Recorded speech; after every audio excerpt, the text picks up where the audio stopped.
Béni soit Dieu qui nous permet ce soir encore d'être ensemble en sa sainte présence. Je vous salue toutes et tous à nouveau dans le nom de Jésus et je salue les frères et les sœurs qui n'étaient pas des nôtres hier soir et qui nous ont rejoints. Nous avons prié et nous le ferons encore pour que le Seigneur bénisse sa parole pour notre cœur. Je crois que pour chacun, ce que je vais dire est évident. Nous avons passé le stade, et heureusement, d'assister à une réunion pour une réunion. Nous désirons que chaque réunion soit une rencontre avec Dieu. Et le désir de mon cœur, c'est que nous ne sortions jamais indemnes d'une réunion, mais qu'il y ait à chaque fois une marque de Dieu sur notre vie. Nous sommes appelés à aller de progrès en progrès, de victoire en victoire, de force en force. La volonté de Dieu n'est pas que nous stagnions dans la médiocrité à longueur de vie chrétienne, mais que nous puissions aller dans le programme de Dieu qui nous a prédestinés à être semblables à l'image de son Fils. Avant de lire avec vous et pour vous la parole de Dieu, nous allons nous recueillir et prier ensemble le Seigneur. Notre bon Père Céleste, nous avons bien compris le message de ta parole hier soir et nous savons que nos déserts, nos épreuves sont une école de Dieu pour notre vie. Nous prions pour que, au sein de nos chemins difficiles, nous apprenions nos leçons et que nous puissions, par ta seule grâce, être vainqueurs et te permettre de faire en nous, par Jésus-Christ, tout ce qui t'est agréable.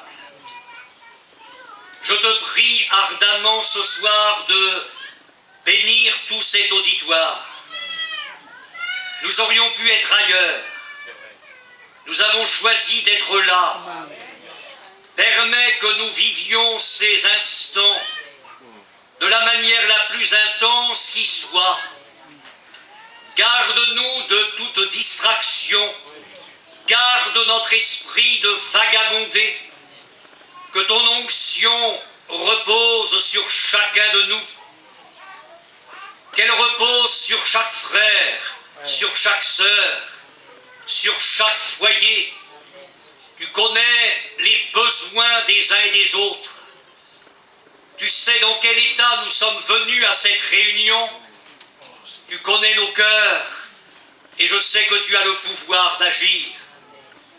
Fais-moi grâce pour que ta parole soit proclamée comme elle doit l'être, non pas avec des mots seulement, mais avec puissance, avec l'Esprit Saint, avec une pleine persuasion, que tu agisses avec une grande force dans cette réunion.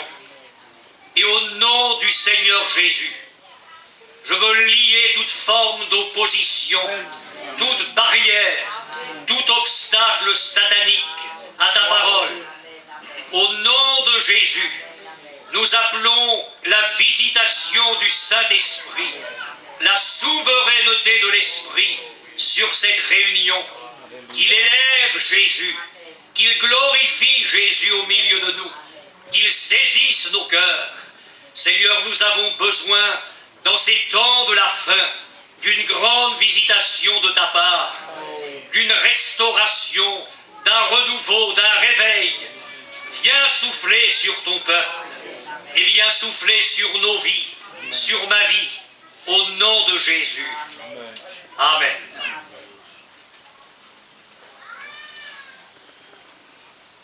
Nous avons parlé hier soir de nos déserts, entendez par là nos épreuves, comme d'une école de Dieu pour notre vie.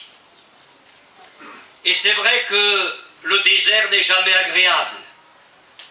à tel point qu'un frère m'a demandé ce midi si ce soir nous allions sortir du désert pour entrer dans la terre promise. Alors je lui ai vite fait perdre ses illusions et je lui ai dit que non seulement ce soir nous allions rester dans le désert, mais nous allons y rester jusqu'à demain midi. Parce que je crois que nous n'avons pas terminé avec l'enseignement des Écritures concernant les déserts d'Israël et ce qu'ils ont à nous enseigner pour notre marche avec Dieu. Ce soir, je voudrais partager avec vous une seconde pensée, c'est que nos déserts révèlent ce que nous sommes.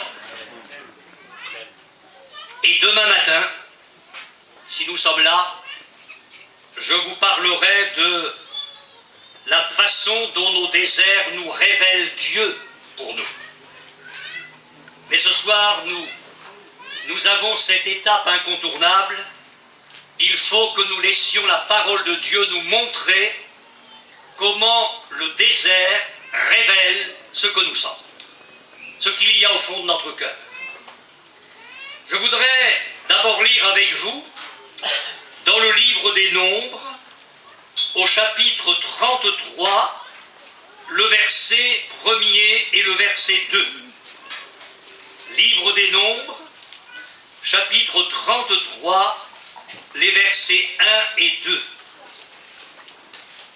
Voici les stations des enfants d'Israël qui sortirent du pays d'Égypte selon leur corps d'armée, sous la conduite de Moïse et d'Aaron.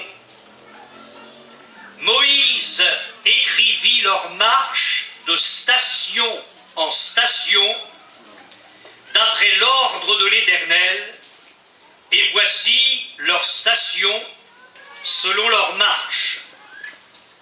Et nous allons en parler au cours de cette soirée.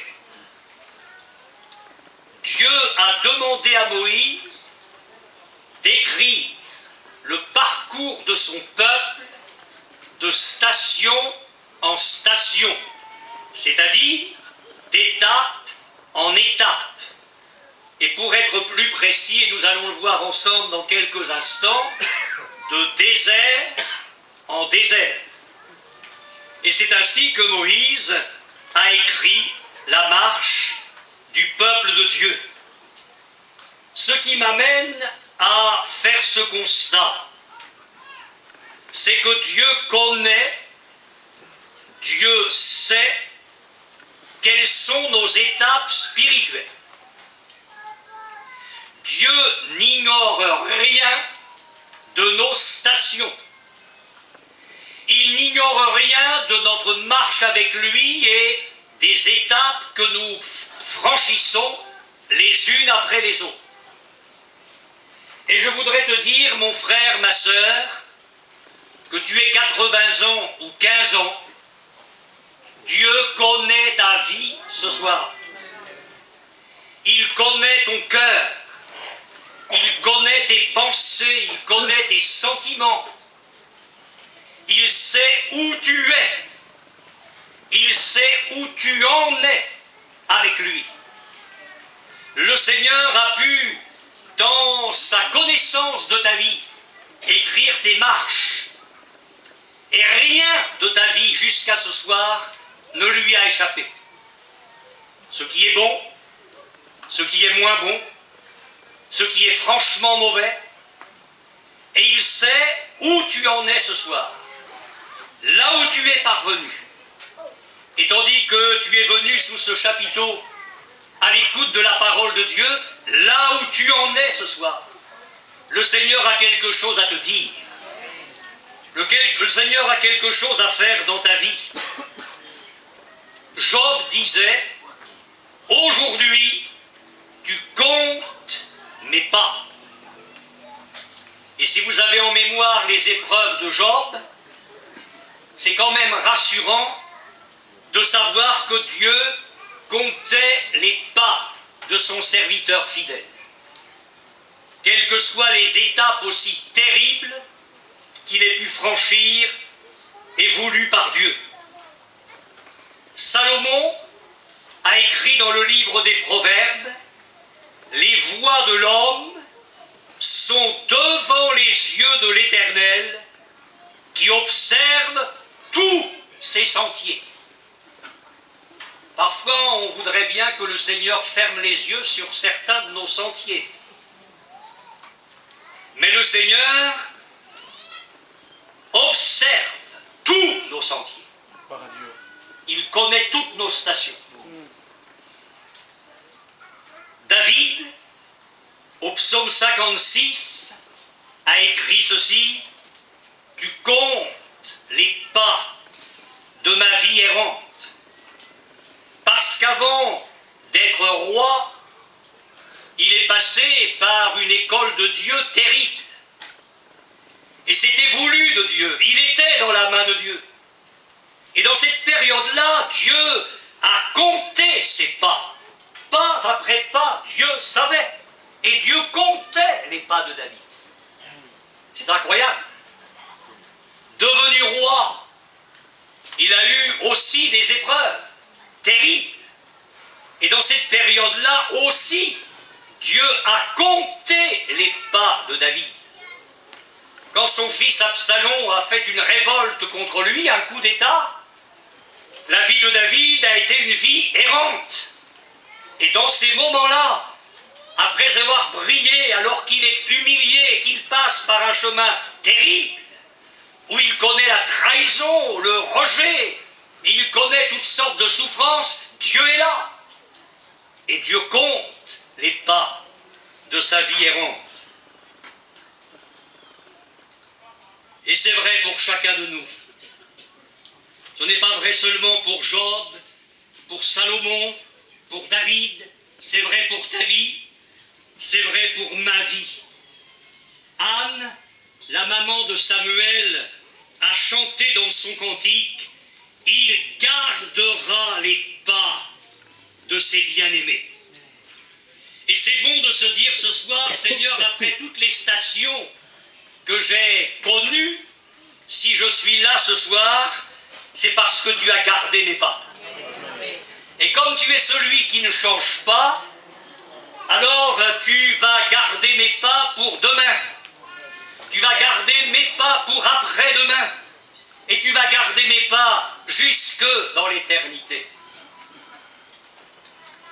C'était un jeune candidat, comme on dit chez vous, il y a des dizaines d'années en arrière, et il servait le Seigneur dans la région parisienne. Il n'était pas marié, il était seul à ce moment-là, comme jeune serviteur de Dieu. Et un certain soir, parce qu'il y avait toutes sortes de combats et de problèmes, il a pleuré, seul, dans son petit appartement parisien. Et à la réunion de l'église suivante, une petite mémé, comme on les aime dans nos églises, est venue trouver ce jeune serviteur de Dieu pour lui dire « Jeune homme, tel jour, tel soir, vous n'auriez pas pleuré ?» Alors, il lui a dit « Oui, effectivement, j'ai pleuré. » Lui, jeune candidat, tout seul, pleurait dans son problème, et la petite mémé, qui savait rien, a été saisie par le Saint-Esprit, et Dieu lui a dit « Tu vas prier pour lui parce qu'il pleure. » Dieu connaît nos chemins. Il connaît tes chemins. Il connaît tes larmes. Parce que David a ajouté ceci, non seulement tu comptes les pas de ma vie errante, mais il a prié. Et il a dit, recueille mes larmes dans ton outre. Dieu aurait donc une outre? Ah, je pense qu'elle doit être grande, c'est même plus qu'un camion-citerne. Parce qu'il y recueille larmes après larmes, toutes les larmes de ses bien-aimés. C'est écrit. On ne touche pas à la parole de Dieu. Et quand tu pleures, Dieu recueille tes larmes. Il connaît tes stations. Il connaît tes déserts. Alors ce soir, nous allons prendre notre bâton de pèlerin et nous allons essayer de découvrir les différents déserts d'Israël et leurs enseignements pour nous. Pardonnez-moi, mais j'ai quelques petites pilules amères dans ma besace ce soir. Nous allons lire dans le livre de l'Exode au chapitre 13 et au verset 17. Exode, chapitre 13, verset 17. Vous regardez votre Bible ouverte à l'Exode parce qu'on va aller de désert en désert.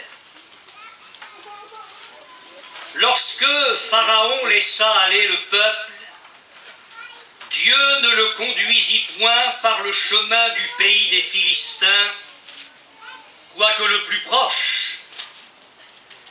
Car Dieu dit, le peuple pourrait se repentir en voyant la guerre et retourner en Égypte. Mais Dieu fit faire au peuple un détour par le chemin d'un paysage fleuri, embaumé. Il y avait des roses, des vignes, des oliviers. Ah non, non, rien de tout ça. Dieu fit faire au peuple un détour par le chemin du désert, vers la mer Rouge. Dieu sort son peuple et Dieu va tracer un itinéraire. Et dans la pensée de Dieu, dans la sagesse de Dieu, il y a pour son peuple le chemin du désert. Alors nous lisons au chapitre 13, verset 20. Ils partirent de Sukkot et ils campèrent à Étam, à l'extrémité du désert. On n'y est pas encore pleinement, mais on n'en est pas loin. Il y a un début à tout. Et Dieu qui va amener son peuple dans le chemin du désert commence par l'amener là, à Étam. Et à Étam, on est à l'extrémité du désert. Et vous connaissez votre Bible. Devant le peuple d'Israël, une redoutable épreuve l'attend. C'est la mer Rouge. Le mot Étam signifie limite de demeure. Et effectivement, la mer Rouge allait fixer les limites des demeures entre l'Égypte et Israël. Nous en avons touché deux mots hier soir. Pour nous, Dieu veut nous amener à Étam, à l'extrémité du désert, en un lieu qui s'appelle sur le plan spirituel limite de demeure, parce que là Dieu a quelque chose à nous apprendre, et il aimerait bien que nous l'apprenions une fois pour toutes. C'est qu'il doit y avoir entre son peuple et le monde, entre son peuple et le péché, entre son peuple et la corruption, entre son peuple et l'apostasie, une séparation nette, définitive, pour toujours. Amen. Alors oui, Dieu va amener son peuple à Étam, limite des demeures. Et là, Israël, tu vas apprendre de ma part que la mer Rouge va fixer la limite des demeures entre l'Égypte, de laquelle tu viens de sortir, vers le pays où je te conduis. Et cette rupture-là, elle doit être définitive. Quel accord, je vous le demande, quel accord y a-t-il entre Christ et Bélial? Dites-moi-le. Quel accord y a-t-il entre la lumière et les ténèbres? Qu'y a-t-il de commun entre la justice et l'iniquité? Qu'y a-t-il de commun entre le temple de Dieu, les idoles et le Seigneur? Il n'y a rien de commun. Alors après avoir posé ces questions-là, l'apôtre Paul dit aux Corinthiens de la part de Dieu, sortez du milieu d'eux et séparez-vous, mon peuple. Sortez du milieu d'eux. La limite des demeures. Tu ne peux pas t'appeler chrétien avec une petite parcelle de territoire dans ton cœur pour la saleté. Étam, c'est cette école-là, la limite des demeures. Il y a la mer Rouge devant et moi je vais te faire franchir la mer Rouge d'une façon inouïe. Et puis ce sera définitif, tu ne reviendras jamais en arrière. Seulement le peuple arrivé à Étam ne sait pas encore ce que Dieu va faire. Alors, c'est terrible parce que le peuple vient de vivre quelque chose de glorieux, Dieu vient de le sortir de l'Égypte, et puis maintenant il est face à un obstacle, et ce qui va rien arranger, c'est qu'il a la mer Rouge infranchissable devant, et les Égyptiens qui arrivent derrière. Parce que les Égyptiens viennent de changer d'avis. Pharaon dit, mais qu'est-ce qu'on a fait en laissant aller le peuple d'Israël? Qu'est-ce qu'on a fait? On n'en aura plus les services. Il faut courir derrière le peuple et le ramener en Égypte. Tu crois que le diable va lâcher prise comme ça dans ta vie? Mais il espère bien te récupérer. Il espère bien te récupérer. Parce que plus il y aura de monde en enfer, mieux sera sa victoire. Et si Pharaon n'a pas lâché prise si facilement, le diable non plus, avec l'Église. Alors regardez avec moi au chapitre 14 de l'Exode, verset 1er. L'Éternel parla à Moïse et dit, parle aux enfants d'Israël qu'ils se détournent et qu'ils campent devant Pi-Hahiroth, entre Migdol et la mer, vis-à-vis de Baal-Tséphon. C'est en face de ce lieu que vous camperez près de la mer. Et regardez le langage de Pharaon qui court derrière. Pharaon dira des enfants d'Israël, ils sont égarés dans le désert, ils sont égarés dans le désert les enferme. Et c'est ce que le diable vient de murmurer à Étam. Le désert t'enferme. Tu viens de te convertir, le Seigneur veut faire quelque chose de puissant dans ta vie, il veut t'amener à une vie de consécration, de sanctification, de séparation totale d'avec le monde et le péché. Et le diable vient te dire, regarde l'épreuve déjà qui arrive, tout jeune converti. À peine tu appartiens au Seigneur que les problèmes arrivent déjà. Le désert t'enferme. Regarde le monde que tu as laissé, il est en train d'essayer de te rattraper. Regarde les pensées qui viennent te trouver. Regarde un petit peu ce qui se passe dans ta vie. Le désert t'enferme. Alors c'est vrai, le peuple a paniqué. Vous n'auriez pas paniqué, mais Israël a paniqué. Au chapitre 14, nous lisons au verset 10. Pharaon approchait. Essayez d'imaginer ça quand même. La mer Rouge est devant et derrière Israël entend les chars, les chevaux. Pharaon approchait. Les enfants d'Israël levèrent les yeux et voici les Égyptiens étaient en marche derrière eux. Et les enfants d'Israël eurent une grande frayeur. Et ils crièrent à l'Éternel. Ils dirent à Moïse, écoutez-les, écoutez-les. Ce merveilleux cantique. N'y avait-il pas des sépulcres en Égypte, sans qu'il soit besoin de nous mener mourir au désert? Que nous as-tu fait en nous faisant sortir d'Égypte? N'est-ce pas là ce que nous te disions en Égypte? Laisse-nous servir les Égyptiens, car nous aimons mieux servir les Égyptiens que de mourir au désert. Le diable est en train de persuader le peuple de Dieu que Dieu les a amenés jusque-là, à Étam, la limite des demeures, pour y mourir. Tu vas mourir. L'épreuve t'enferme, il n'y a pas de solution. Le diable est plus fort que toi, tu sens que des choses vont te rattraper et tu ne peux pas aller plus loin. Ça paraît impossible d'avancer dans la vie chrétienne. Une grande frayeur. Et voilà ce que l'épreuve d'Étam révèle. Le peuple regrette d'être sorti d'Égypte. Il a la mémoire courte.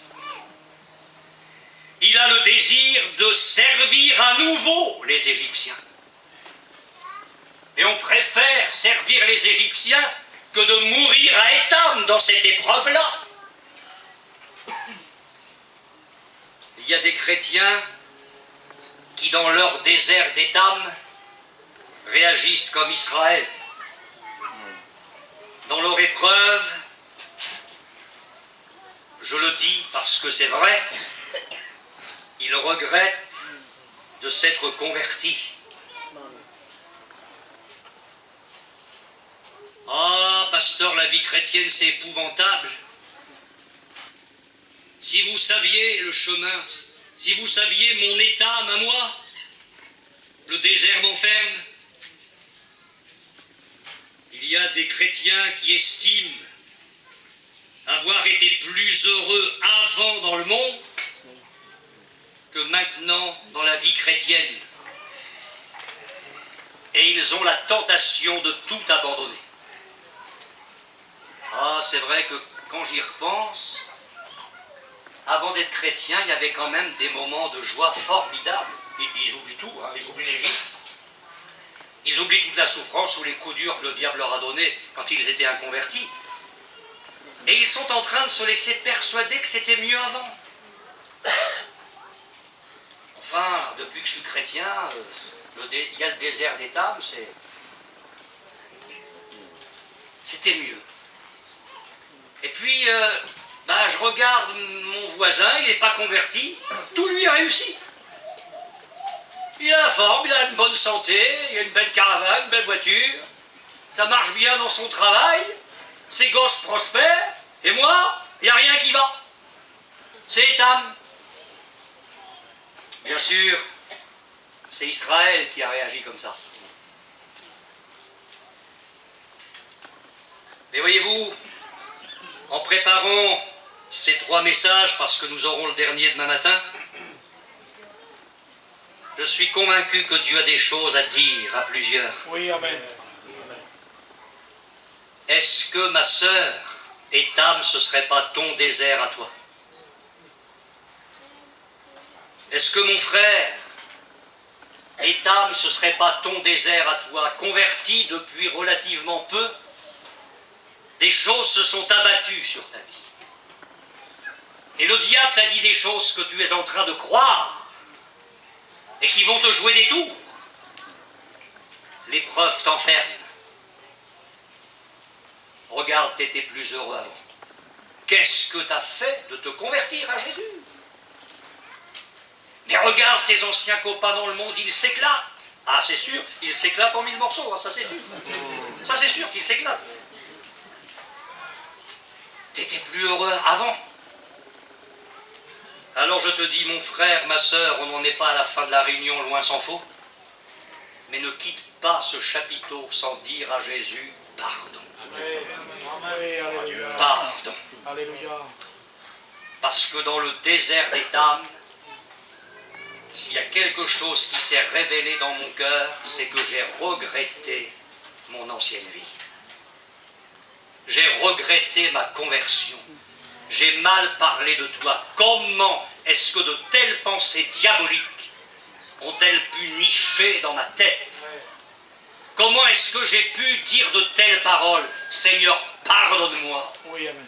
Parce que je sais que s'il y a Étam, il y aura la solution. Mais ça, c'est demain matin. Ce soir, on va rester dans ce qui ressort de nos déserts. Bien.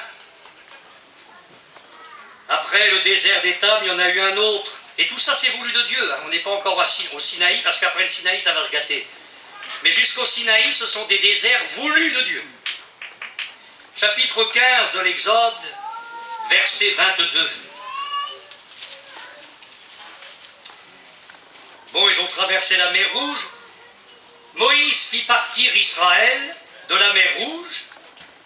Ils prirent la direction du désert. Là, on n'est plus à l'extrémité, hein. On entre dedans. C'est-à-dire que plus ça va, moins ça va sur les choses humaines. Ils prirent la direction du désert de Chour. Et après 3 journées de marche dans le désert, ils ne trouvèrent point d'eau.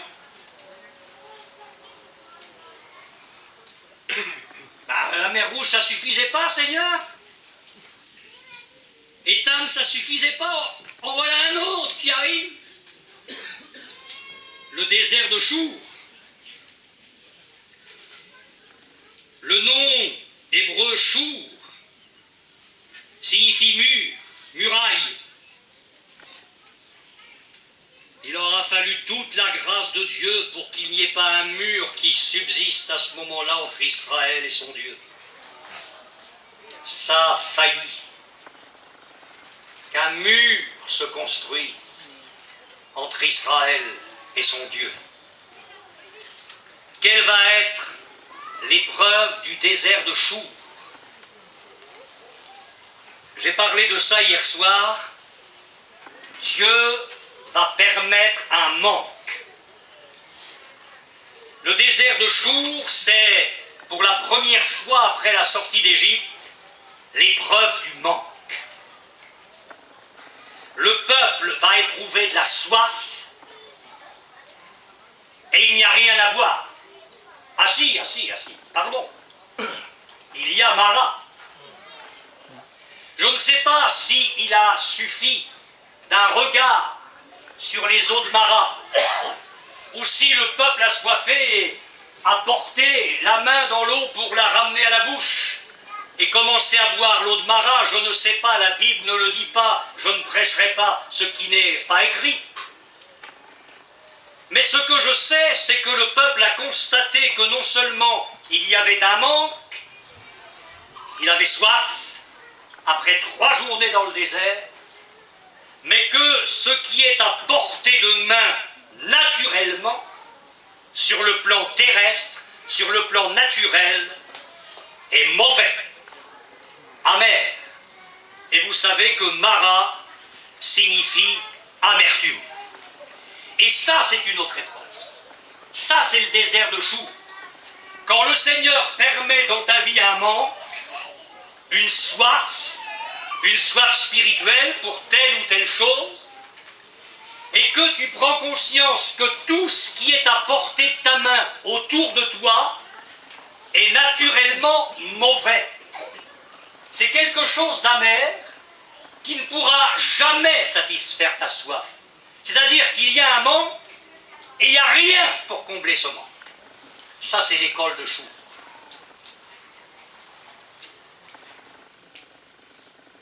Elle vient puiser de l'eau. Elle est samaritaine. En plein midi, comme ça, elle est sûre de rencontrer personne. On ne sort pas en plein midi. Mais elle sort en plein midi parce que, à cause de sa vie, elle n'a pas le désir de rencontrer quelqu'un. Elle arrive au bord du puits, il y a un juif qui est là, fatigué de son voyage, assis. Et elle est samaritaine. Et ce juif inconnu lui dit « Donne-moi à boire !»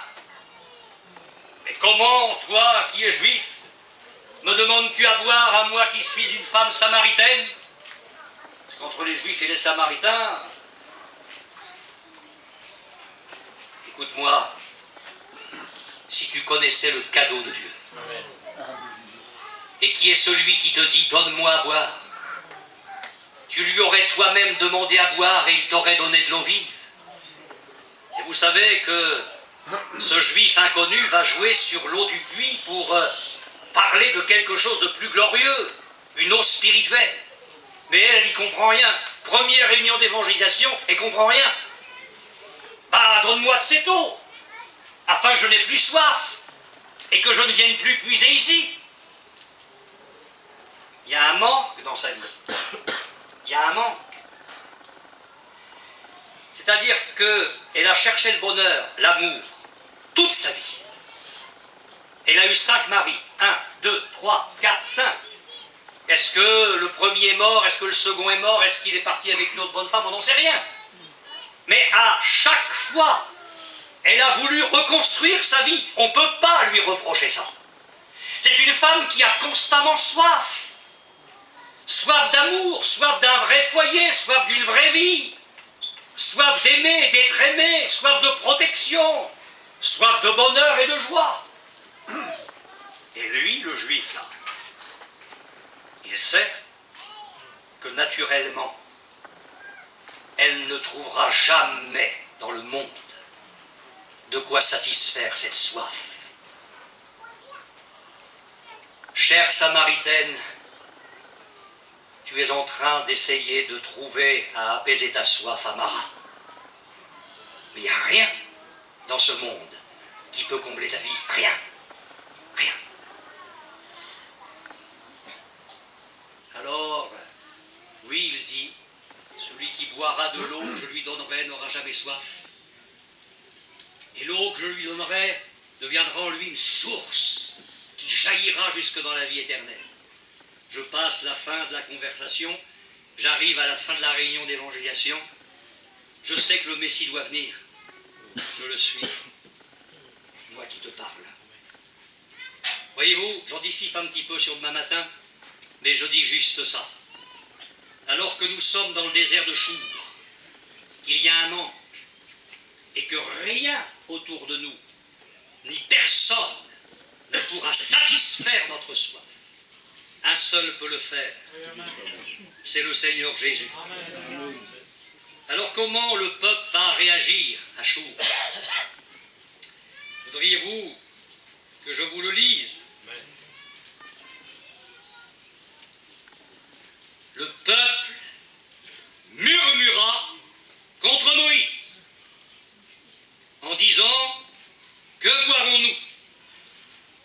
Ils n'ont pas osé s'en prendre à Dieu. Alors, comme le boxeur, ils ont choisi un punching ball. Ils ont dit, le mieux c'est de s'en prendre au pasteur. Puisque ça ne va pas, on ne va pas oser quand même s'adresser à Dieu. Alors dans le désert de Chour, il faut trouver un responsable. On a soif, il n'y a rien qui puisse satisfaire notre soif. Autour de nous, c'est de l'eau amère. Alors ils murmurent, et ils murmurent contre Moïse, ils se plaignent. Vous me permettrez de poser quelques questions? Parfois, vous venez me trouver, frère, j'ai une petite question. Alors moi, j'ai des petites questions. Comment se fait-il qu'ils n'ont pas regardé à Dieu? Après avoir tant reçu de lui. Enfin, rappelez-vous lors des plaies d'Égypte, alors que Dieu frappe l'Égypte 10 fois, Dieu garde son peuple. Et de quelle manière? Quand le Seigneur a frappé les premiers-nés de l'Égypte, rappelez-vous hier soir, le sang de l'agneau pascal a donné la vie au milieu d'un pays qui vivait la mort. Depuis le chemin déjà parcouru, avec des prodiges et des miracles, est-ce qu'ils ont oublié la mer Rouge? Enfin, elle n'est pas si loin derrière. Ils ont oublié tout ça. Et là, parce qu'ils sont dans un autre désert, le désert de Chour, parce qu'il y a ce manque, parce que le monde ne peut pas, évidemment, combler ce manque pour le peuple de Dieu, ils murmurent contre leur conducteur spirituel, ils s'en prennent au conducteur spirituel. Au lieu de crier à Dieu, ont-ils tout oublié? Ont-ils tout oublié de ce qu'ils avaient vécu avec le Seigneur?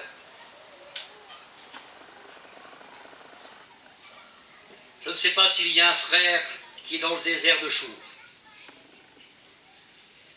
Je ne sais pas ce soir s'il y a une sœur qui est dans le désert de Chour et qui se reconnaît là. Ah oui, pasteur, oui, oui, ça c'est moi, j'ai soif. J'ai soif. Je voudrais que quelque chose se passe dans ma vie de chrétien. Mais il n'y a rien autour de moi qui me satisfait. Et heureusement. Heureusement que le monde ne peut pas te satisfaire. Heureusement que c'est marat autour de toi. Et que partout autour de toi c'est l'amertume. Mais c'est pas la peine de t'en prendre à Miguel. Ni à Luiso. Ni aux autres frères Moro. Ni Bolero. Ni Patrice. Ni Laurent. Ni d'autres frères. Est-ce que tu aurais tout oublié? Est-ce que tu ne veux pas te souvenir ce soir de tout ce que Dieu a fait dans ta vie? Est-ce que tu ne voudrais pas repasser toutes les bonnes choses que tu as vécues avec le Seigneur? Et lui dire, Seigneur, tu as permis le désert de jour. Eh bien, je crois que tu es l'Éternel du désert de jour. Et que dans ce désert-là, tu vas me secourir. Alors ce soir, tu quittes pas le chapiteau, si tu es dans ce désert-là, sans dire à Jésus, pardon pour mes plaintes. Pardon pour mes murmures. Oui, j'ai mal parlé contre les frères. Je les ai rendus responsables de mes épreuves. Oui, j'ai mal parlé contre cette sœur. Vous savez, vous avez des malades, vous avez des cancéreux au milieu de vous. Vous souhaitez un peuple nombreux qui se convertisse, et je crois dans la gloire de mon Dieu. Mais avec le Seigneur, si vous voulez vivre ça, ça va être au millimètre. Et quand il y a des plaintes dans un cœur, Dieu le sait. Quand il y a des murmures au milieu de nous, Dieu le sait. Oh, vous savez, je ne suis pas là pour vous accabler, vous faire des reproches. On est tous faits de la même pâte. Mais on peut très bien avoir un masque et sauver la face. Bonjour frère, comment ça va? Et on a un large sourire. C'est vrai. Mais dans le cœur, il y a le désert de chou. C'est vrai. Il y a les murmures. C'est verdad. Il y a des plaintes. Et on masque ça autour d'une paella. On masque ça autour d'un bon repas, d'un chant, d'un air de guitare. Et parfois, les musiciens font chanter des gens qui, dans leur cœur, sont dans le désert de chou. Il faudrait que, si c'était nécessaire, ce soir nous tombions dans les bras d'un frère pour lui dire « Pardonne-moi ». Oui, amen. Il y a eu de l'amertume, il y a eu marat, il y a eu des plaintes dans mon cœur, il y a eu des murmures. Pardon, pasteur, je vous en ai voulu, alors que vous n'y êtes pour rien. J'aurais dû avoir le réflexe de me confier en mon Dieu. Il m'a tellement secouru, il pourrait encore me secourir. À propos de nos plaintes et de nos murmures, j'aimerais vous dire deux choses. Est-ce que franchement nous pouvons nous plaindre de nos épreuves lorsqu'elles sont les conséquences de nos propres fautes?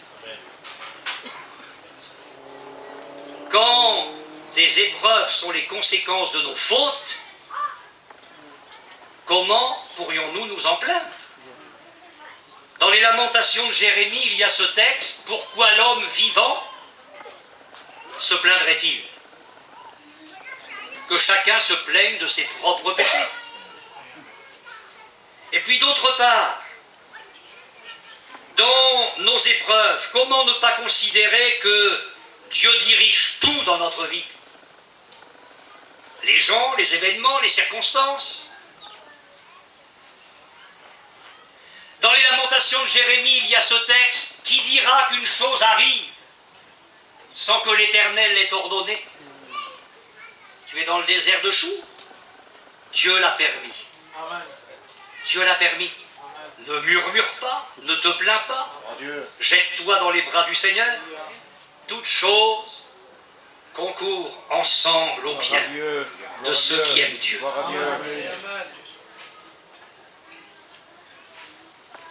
Connaissez Saul de Tarse? L'apôtre Paul. Connaissez l'apôtre Paul? Ah, il en a eu des déserts,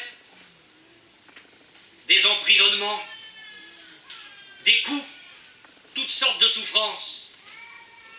Quand il écrit sa lettre aux Philippiens, il est en prison. Il aurait pu murmurer, il aurait pu se plaindre. Il dit, je veux que vous sachiez, frères, que ce qui m'est arrivé a plutôt contribué au progrès de l'Évangile. Oui, amen. Vous auriez pensé à ça, vous? Le désert de Paul a permis la gloire de Dieu.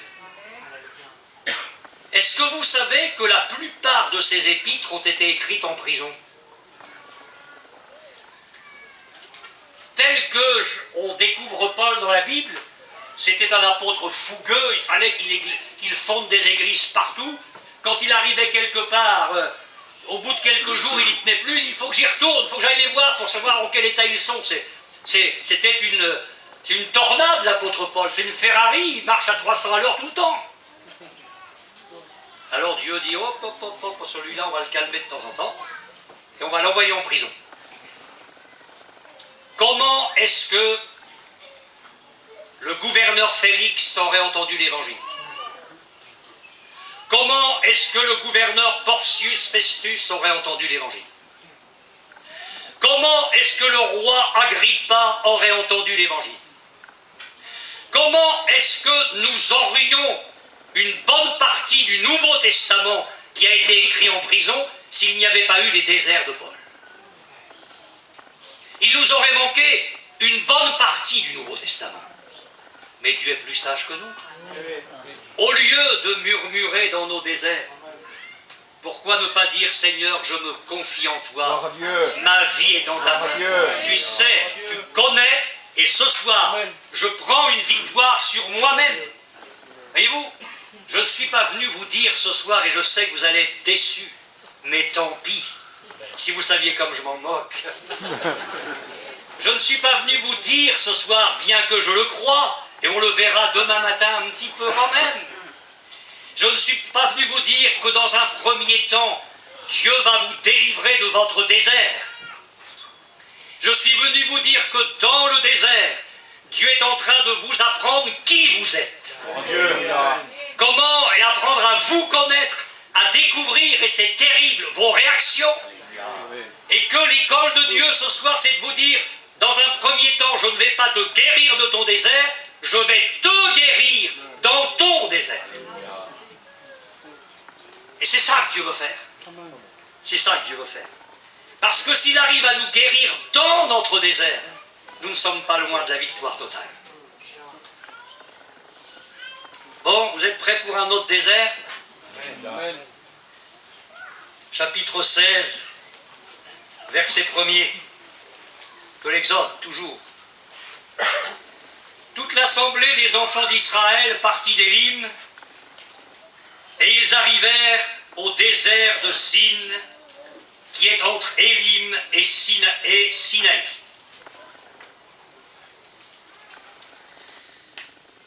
Le mot Sin signifie argile. Et vous allez voir que dans ce désert de Sin, il y a eu Étam, il y a eu Chour. Dans le désert de Sin, Dieu va à nouveau placer son peuple dans l'épreuve du manque. Ce ne sera pas la soif, mais la faim. Verset 2. Toute l'assemblée des enfants d'Israël, c'est pas quelques-uns là, ils se sont tous mis d'accord pour une superbe chorale qui va murmurer. Toute l'assemblée des enfants d'Israël murmura dans le désert contre Moïse et Aaron. Les enfants d'Israël leur dirent, que ne sommes-nous morts par la main de l'Éternel dans le pays d'Égypte? Oh, c'était formidable, Moïse, en Égypte. Quand nous étions assis près des pots de viande, quand nous mangions du pain à satiété, car vous nous avez menés dans ce désert pour faire mourir de faim toute cette multitude. À nouveau, les plaintes, à nouveau les murmures, pas seulement contre Moïse cette fois, mais aussi contre Aaron. Et vous remarquez que de désert en désert, au lieu de s'améliorer, le peuple empire. Parce que ce n'est pas sans raison que le Saint-Esprit souligne que tous les enfants d'Israël murmurèrent. Et là, on ne s'en prend pas seulement à Moïse, mais on s'en prend à Moïse et à Aaron. C'est-à-dire que le mouvement de murmure prend de l'ampleur.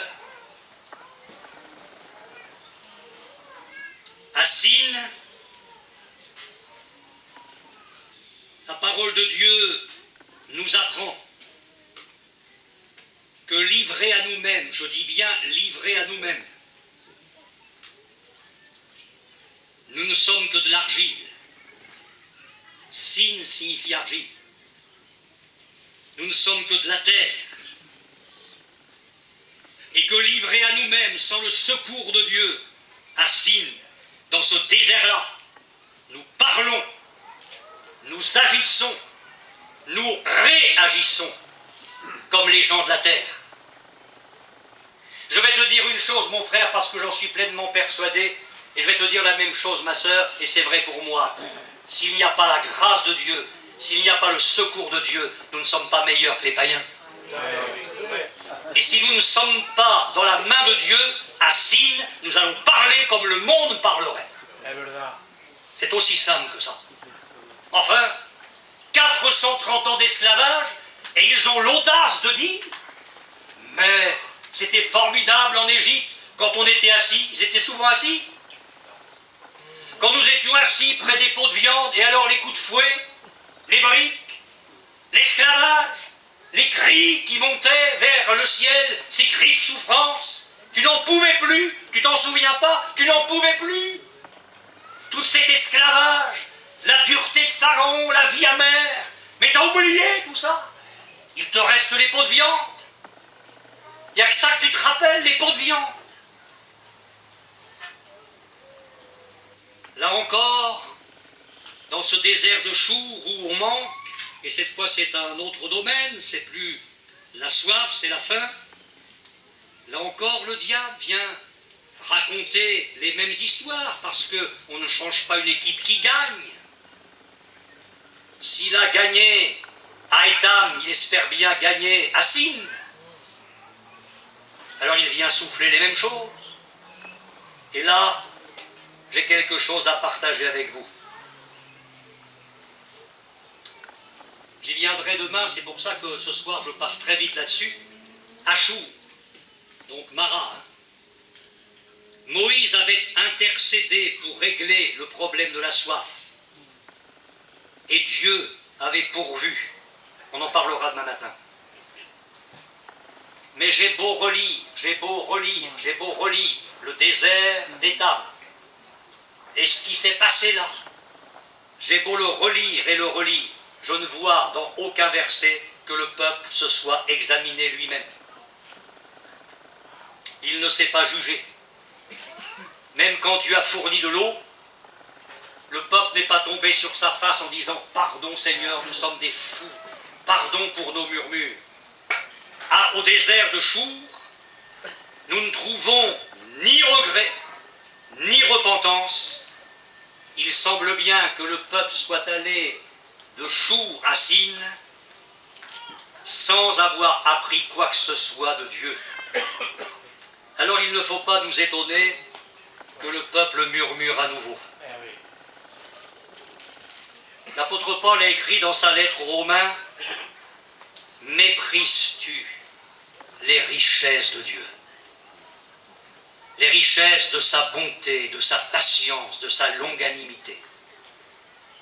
Est-ce que tu ne veux pas reconnaître que la bonté de Dieu te pousse à la repentance? Mais la bonté de Dieu à Mara, Israël, aurait dû te pousser à la repentance. Et on ne trouve rien de tout ça. Tu te remets en marche, tu as murmuré, tu t'essuies la bouche et tu dis « j'ai pas péché ». Et Dieu ajoute par la plume de Paul, mais par ton cœur impénitent. Tu t'amasses un trésor de colère pour le jour de la colère, et de la manifestation du juste jugement de Dieu. Je voudrais encore vous dire ceci sur le désert de Sin. C'est que les plus belles expériences dans nos déserts, les expériences qui sont la manifestation de la grâce de Dieu, devraient nous conduire, quand c'est nécessaire, à la repentance.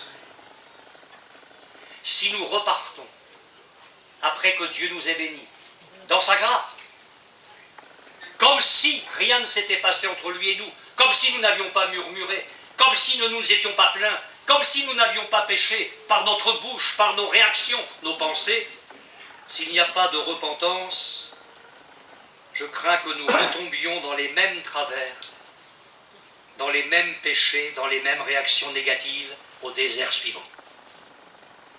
Si tu n'as pas triomphé dans le désert de Chour, quand tu vas te trouver dans des situations un peu semblables dans le désert de Sin, tu vas à nouveau réagir de la même façon. C'est pour ça que ce soir j'insiste pour que Dieu nous guérisse dans nos déserts. Que Dieu nous guérisse dans nos déserts. Qu'il remporte des victoires puissantes. Il ne faut pas que nous trouvions dans la grâce de Dieu un prétexte pour continuer à nous plaindre. Je me suis plaint à Mara, ça s'est pas trop mal passé, je vais recommencer à Sin. Non, non, non. Je dis, repentons-nous plutôt, si c'est nécessaire, et décidons de faire confiance à Dieu coûte que coûte. Vous êtes prêts pour un autre désert, ou vous en avez assez? Vous dites Amen parce que vous en avez assez, ou... C'est ambigu ce Amen là. On va lire au chapitre 17. Je ne considère jamais ces réunions sous le chapiteau, ces missions, comme des réunions dans le cadre de l'Église où il faut être limité par le temps. Oui. Là, c'est un peu une retraite devant Dieu, en du temps. En du temps. Chapitre 17. Toute l'assemblée des enfants d'Israël, partie du désert de Sin. Bon, alors Seigneur, cette fois, on y va, hein? On y va au pays promis. Non, pas encore. Partis du désert de Sin, selon les marches que l'Éternel leur avait ordonnées, et ils campèrent à Réphidim. Oh non, oh non, oh non, oh non. Où le peuple ne trouva point d'eau à boire. Chaque désert, c'est l'épreuve du manque. La soif, la faim, à nouveau la soif. T'apprends pas tes leçons, alors on recommence. Il va falloir que tu les apprennes, tes leçons.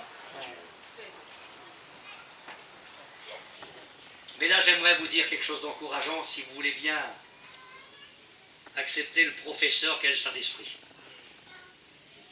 Réphidim, ça veut dire plaine,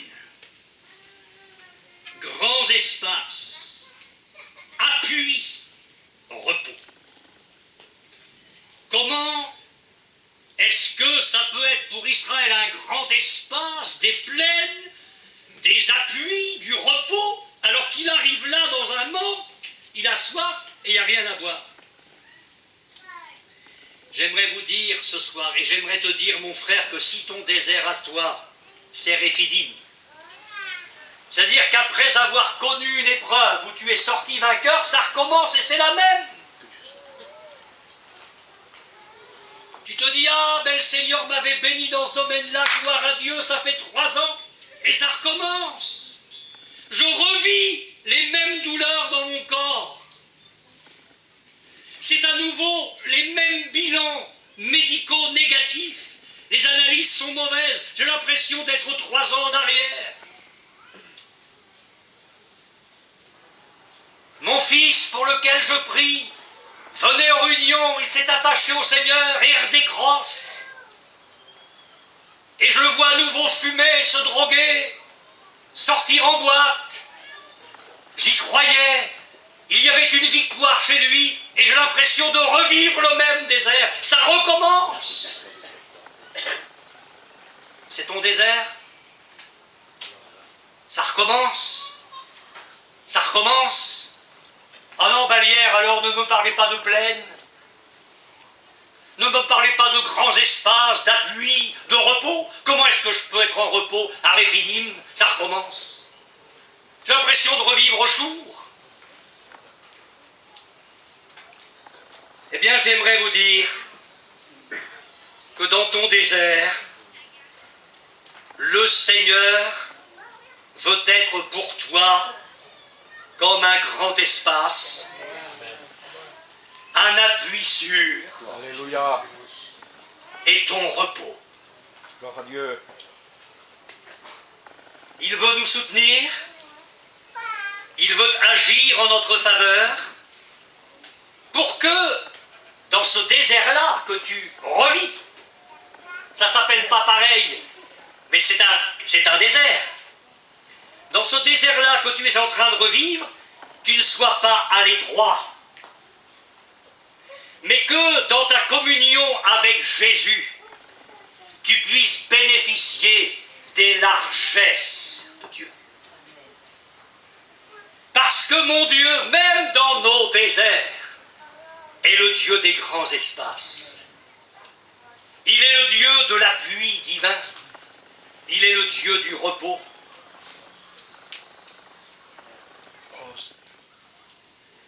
Je dis, malheureusement encore, vous allez voir comment le peuple réagit à Réphidim, verset 2. Alors, le peuple chercha querelle à Moïse. Ça n'arrête pas.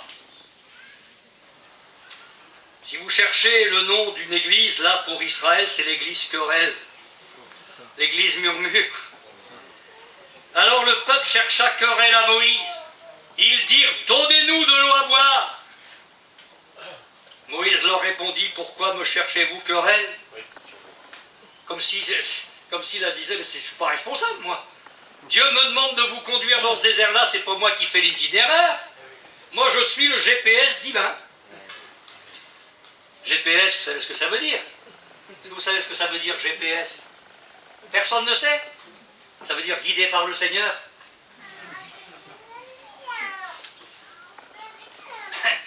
Moi, je suis Moïse, voilà, Dieu m'a dit d'aller jusqu'au désert de Réphidim, alors on y va. Pourquoi est-ce que vous me cherchez querelle?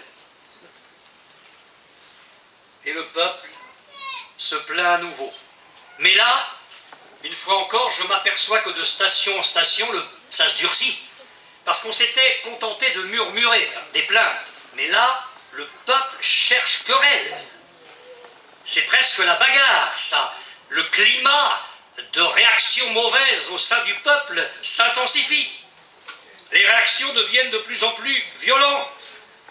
Et là encore, le peuple murmure, il se plaint, il est à la limite, il a peut-être même franchi, de la révolte. Vous savez, quand un chrétien se plaint de tout, sa vie s'assombrit. Mais je sais bien que nos déserts ne sont pas agréables, c'est sûr, mais Dieu a une école au travers de tout ça. Dieu sait ce qu'il fait. N'oubliez jamais ça, Dieu ne commet aucune erreur. Amen. Dieu n'a pas dit du haut de son ciel, ah c'est vrai, j'aurais pas dû, j'ai commis une erreur, j'aurais pas dû les faire passer par là. Dieu ne regrette rien, Dieu n'a pas d'excuses à nous faire. Dieu ne nous fera jamais d'excuses. Il ne se trompe jamais. Et les chrétiens, et il n'y en a sûrement pas à Montpellier, qui se plaignent de tout, voient leur vie s'assombrir. Et je vais vous dire une chose, dans un tel climat, dans un cœur, ou dans un foyer, ou dans une église, le Seigneur est déshonoré. Salomon a écrit quelque chose de très intéressant. Un cœur content est un festin perpétuel. C'est-à-dire que si ton cœur est content, tu vas pouvoir toujours aller manger à l'intérieur de toi-même, ça sera toujours bon. Alléluia. Mais pas seulement pour toi. Vous avez déjà fréquenté des gens, des chrétiens qui bougonnent tout le temps? On ne peut pas dire qu'ils vous rassasient, ces gens-là. Hein. Mais quand vous avez un chrétien qui vit la joie du Saint-Esprit. Cette joie surnaturelle qui est là dans les moments difficiles comme dans les moments faciles, ce cœur-là, ce cœur content, est un festin pour vous. Vous n'arrivez pas à vous l'expliquer, mais au contact de ce frère-là, vous mangez. Vous êtes comme rassasié intérieurement, ça vous fait du bien. Un cœur content est un festin perpétuel. Je voudrais vous dire ceci, c'est que dans la vie chrétienne, il y a 3 choses qui se tiennent. La joie, la prière et l'action de grâce. Et je vais vous le prouver seulement par 2 textes parce que l'heure tourne. Mais sans la prière et sans l'action de grâce, il ne peut pas y avoir de joie. C'est pas possible. Parce que la prière et l'action de grâce, c'est ce qui me relie à Dieu. Et c'est lui qui est la source de ma joie. Si ta vie de prière est un lumignon qui fume, ne t'étonne pas que tu sois dans la dépression. Il n'y a rien de plus normal que ça. Tu veux reconnaître un festin perpétuel, tu veux que dans le désert de Réphidim, il y ait les largesses de Dieu, parce que la Bible dit que Dieu fait des largesses et qu'il donne aux indigents. C'est écrit dans l'Ancien Testament, et l'apôtre Paul le rappellera dans sa seconde lettre aux Corinthiens, mais oui, dans ton désert de Réphidim, Dieu veut être ta plaine, il veut être ton grand espace, pardon, il veut être ton appui, il veut être ton repos. Dieu, dans ton désert, veut faire des largesses pour ta vie. Alors l'apôtre Paul a écrit ceci à la jeune église de Thessalonique. Réjouissez-vous, soyez toujours joyeux. Oh, toujours? Même à Réphidim? Soyez toujours joyeux. Quelle est la ligne juste après? Priez sans cesse. Amen. Et quelle est la ligne juste après? Rendez grâce pour toutes choses à Dieu le Père. Oui, amen. Au nom de notre Seigneur Jésus-Christ. Ça, c'est dans la première épître aux Thessaloniciens. Vous voulez la même chose dans l'épître aux Philippiens? Oui. Réjouissez-vous toujours dans le Seigneur. Amen. Je le répète, réjouissez-vous. Dieu. Toujours. Enfin, Paul t'exagère mes épreuves. Et le Paul vous répond, et les miennes alors? Ben lui, il peut écrire ça. Réjouissez-vous toujours. Quel est le verset juste après? Ne vous inquiétez de rien. Mais en toute chose, faites connaître vos besoins à Dieu par des prières, des supplications, avec des actions de grâce. Les 3 choses se tiennent, la joie, la prière, l'action de grâce. C'est l'école que le Seigneur voudrait nous voir apprendre à Réphidim. Nos déserts, où nous sommes à l'école de Dieu, nous conduisent dans de saints exercices, un saint apprentissage. Je l'ai dit hier soir, pourvu que nous réussissions à notre examen. Oh oui. L'apôtre Paul a écrit aux Philippiens, « J'ai appris ». Et vous, c'est une école de Dieu. J'ai appris à être content de l'état dans lequel je suis. Dans ces déserts, Alléluia. il a appris à être content. Le temps me manque pour parler de Sinaï, mais on y serait passé très rapidement.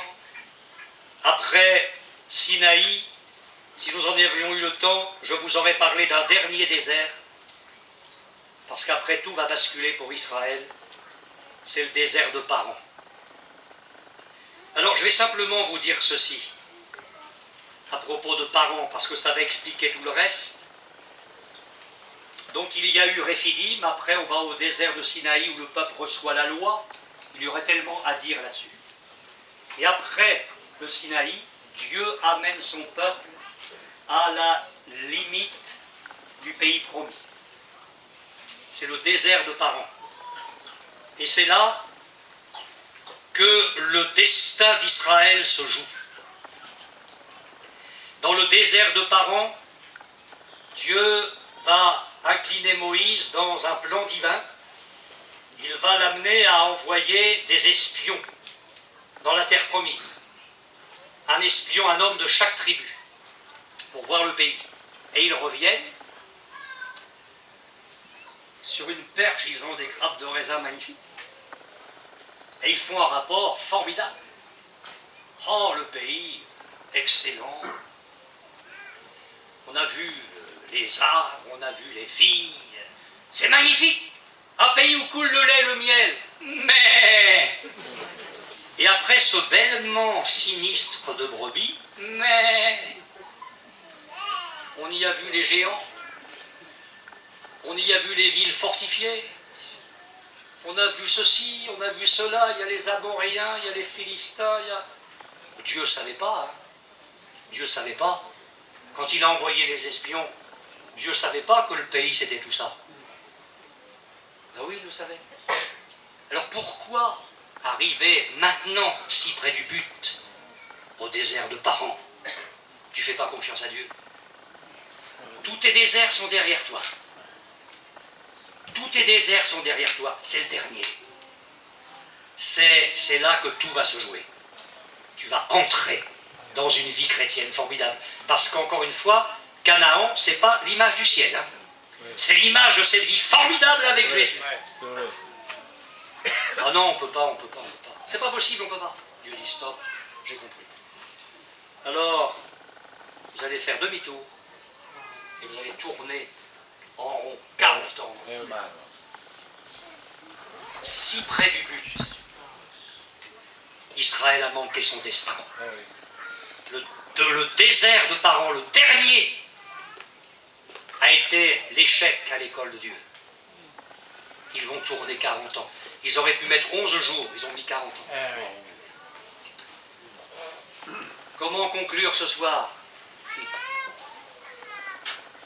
Fais l'examen, ma sœur, mon frère, de ton désert. Oh oui.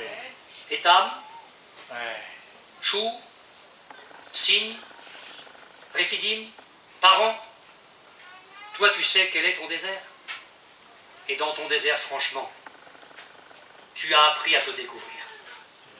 Et là, je pense qu'on va tous en rabaisser ce soir, Oh. parce qu'on n'a pas de quoi être fiers.